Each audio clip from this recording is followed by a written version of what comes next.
Merci, Monsieur le Président. Alors, 5 minutes, c'est très court pour pouvoir poser une multitude de questions qui nous viennent à l'esprit et je suis estomaquée de votre témoignage, Dr. Wallerstein. De mon siège ici, là, issu d'une société de richesse et d'abondance. Je me demande comment ça se fait qu'il y a encore de la famine, des enfants meurent de faim sur cette planète quand on arrive à envoyer dans l'espace et sur Mars et sur la Lune des fusées. Alors, je suis vraiment renversée de voir ce que j'ai vu aujourd'hui.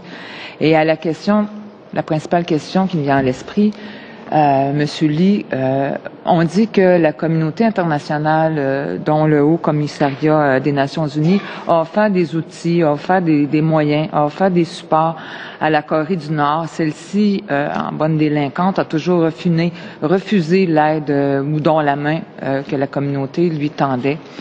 Ma question, c'est à ce jour, comment ça se fait que la communauté internationale n'a pas agi, n'a pas fait de représailles envers la Corée du Nord, qui demeure une délinquante dans un pays bordé par la Corée du Sud et la Chine. Elle doit être soutenue d'une certaine façon de l'extérieur et il doit y avoir aussi des forces amis qui soutiennent la Corée du Nord dans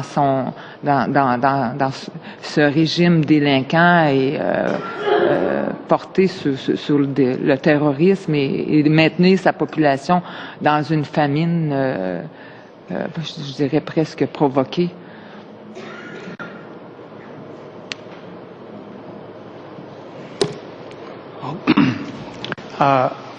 Maybe I'm not sure I understand your question. First of all, in North Korea, publicly they profess they have military first policy. You know, everything you have, it goes to the military first. So when the international community is providing aid, whether it is food or clothes, whatever, we send them in the name of humanitarianism. But upon receiving the aid by the North Korean regime, it becomes military aid. Everything goes to the military first. There's no remainder at all to go to the suffering people. And that's the dilemma. Still, we have to care about the starving people. It's a real dilemma. And I meet a lot of refugees who came from North Korea that some says, many of them, most of them, I would say, we shouldn't provide aid, which will be fed by the military. But some, like Mrs. Kim witnessed the other day, if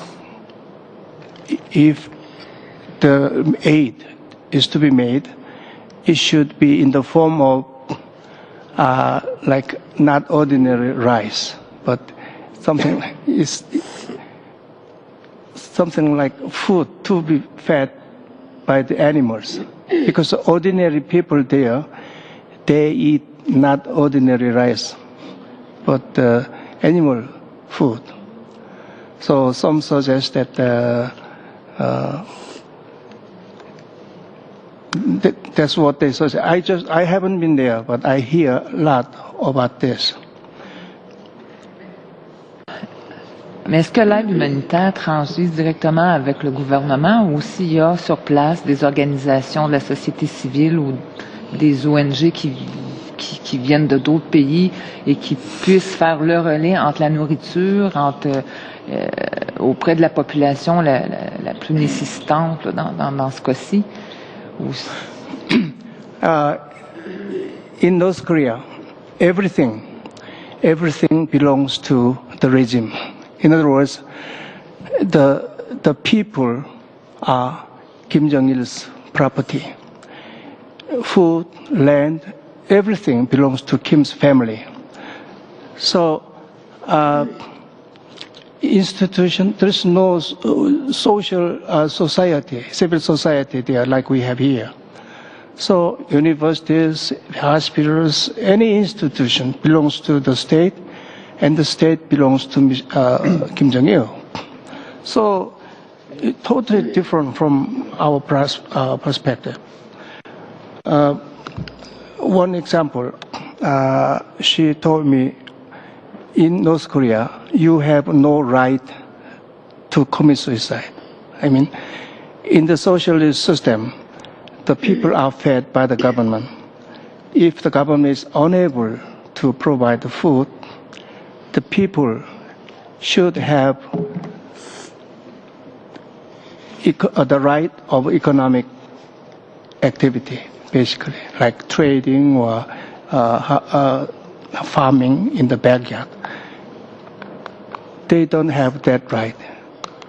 They do, but officially it is not allowed. In the most in desperate situation, they decide to suicide, and some commit suicide. Suicide in North Korea is a crime of anti-state. Why? Because human beings are unit of labor, not human beings. So it's an asset of the state. You cannot destroy the asset of the state, your life. And then if committed suicide, it's a crime and you should be punished. The people committed suicide already gone. Who is responsible? The surviving members of family. So you cannot, the government doesn't feed the people, they don't have right of basic economic activity, you don't have the right to commit suicide. Only thing is you have to die, you have to starve to death. That's the only right you have. That's the situation. Mr. Marsden, please. Well, Mr. Lee, we've worked together now for a couple of years in this, and I have a great respect for the Council on Human Rights for North Korea, and of course for yourself, and putting forward the ideas that you have over the last couple of years. We've worked together in media conferences and that. I want to mention a bill that was put in by Peter Julian of the NDP. Mr. De Volen's put in a bill, and this one was calling on China to authorize the safe passage of refugees from North Korea through to South Korea through their territory. And we know the stories repeatedly, the stories of the repatriation back to North Korea and what happens there. Doctor, your passion for what you're doing is very heartfelt, and you're not to blame, and nobody's to blame in this generation with what happened in the previous generations in Germany. And from what I see here today, you have done yeoman's service to the people of North Korea by identifying and putting forward the situation there. You spoke about the starvation, and because you raised the previous death camps, is there any indication at all of anything outside of benign neglect, and there's no such thing as actual death camps with the predisposition that people are going to die there, or a system of putting them to death? That would be my first question. The other thing I'll try to get to as quickly as I can, you have expectations of this committee. You know from yesterday's testimony that the Universal Periodic Review of Canada did put forward particular recommendations, and some substantial ones. I must give them credit on that. Beyond that, the next thing that you're proposing is a full motion of the Parliament of Canada. Do you have any way of measuring or knowing about the results of the UPR review of Canada? Was there any response over there at the time to that? And what's the expectation of the